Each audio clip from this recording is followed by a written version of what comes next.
Hey guys, Jim Saffold, week 3 video, bug out bag or bag preparation, working for the sheriff's office. I have quite a few bags in my vehicle at all times, each for a different purpose. So with that, we'll get started. So for the purpose of this video, I selected my detective's gear, the bag that we are all issued, and I'll go over some of the things that it holds. And these are all things that I would use whenever I arrive on a scene. If I don't have them, I can't do my job effectively.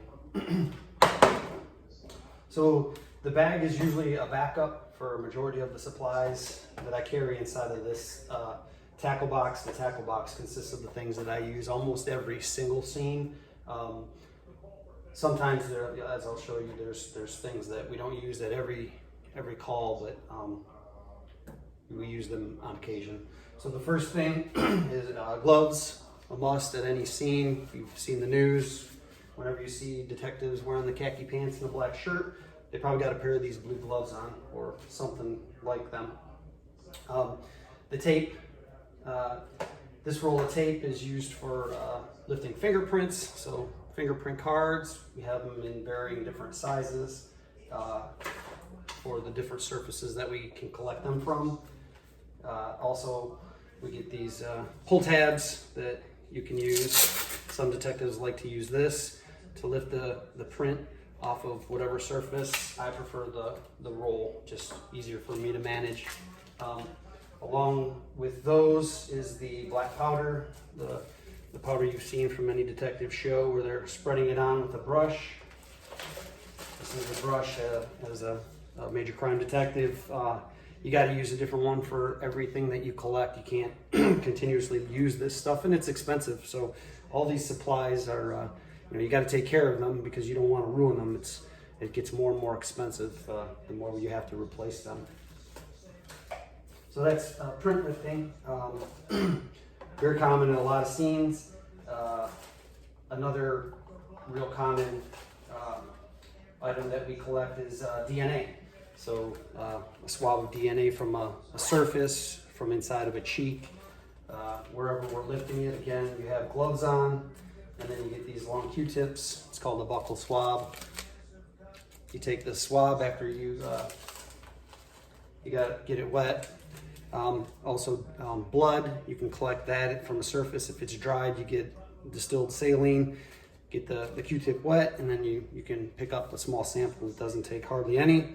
And then you seal it in the box. As you can tell from television, everything has to have a very strict chain of custody. It has to be kept sealed, and every time it goes from one hand to another, it has to be logged and categorized. So very important to have those whenever you need them. Other items that I have in here are eyeglasses for eye protection, a knife, toe tags. I use toe tags for larger items, things that like a bicycle or something that I can't fit inside of boxes. We have different size boxes for guns and all the other things that we collect as evidence. Another item is the tape measure, so you can get distances from a fixed point to a location of whatever it is that you're trying to collect or locate. So onto the bag. Again, like I said earlier, it's just an extension of the tackle box. It's got a lot of backup supplies, more black powder, which is extremely messy, so try to seal it up so if one of them breaks, it doesn't get black powder all over the inside of my bag and everything else that I have. Evidence tape. It's used to control that chain of custody I was talking about. It's kind of like the stuff you see at all the 7-Elevens now to make sure that there's no skimmer on the gas station pump. You just put it over across the seal, squeeze it down, and if it breaks, you know it's been compromised. If it's sealed with our initials on it, you know that it's good and genuine. More print cards, bags to collect the DNA or the cards, the fingerprint cards. In my unit, we put everything into paper bags because the majority of everything we do will consist of DNA testing, and in order to do that, you can't have it sealed in plastic. because that, you know, inhibits mold. Markers, seam markers, these are the ones you see when you watch TV and there's bullet casings all over the street. Each one of us has these.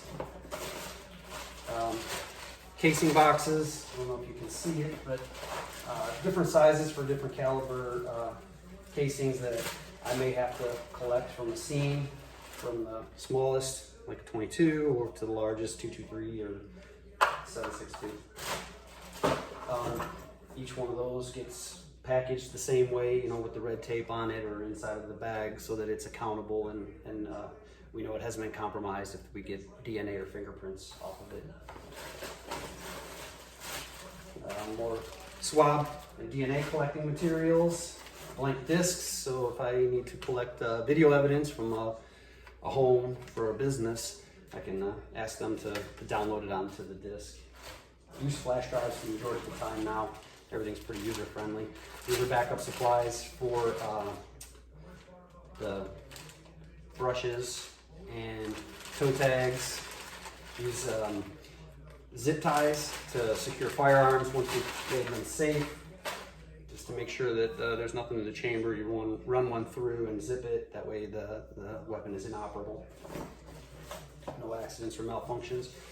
This is expandable and collapsible tube for knives or hypodermics or anything that you want to put in there. Daggers.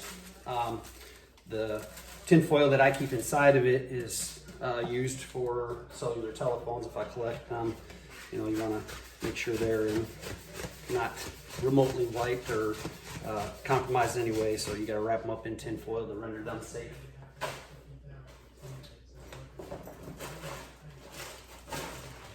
Drug test kits, that's for if we collect marijuana, cocaine, or any other drugs, we can field test them with these small test kits. I won't go through each one, they all look identical.